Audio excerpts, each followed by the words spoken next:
What's up everyone, welcome to this video. In this video I will show you how to fix if Android Auto is not working on your Redmi cell phone. So to fix this issue, first of all try restarting your phone.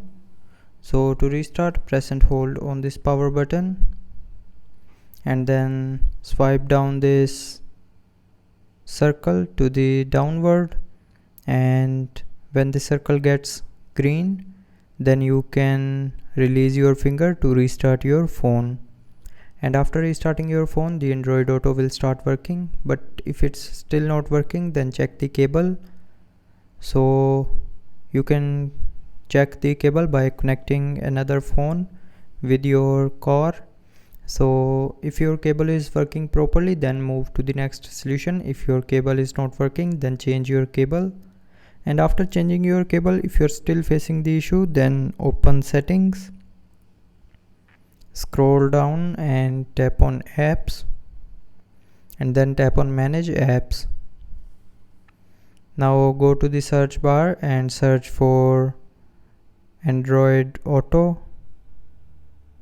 Now go to the storage of Android Auto and then clear the cache memory of Android Auto. So to clear this cache memory, tap on clear data and then select clear cache and then tap on OK to confirm. And after clearing the cache memory, the Android Auto issue will be 100% fixed.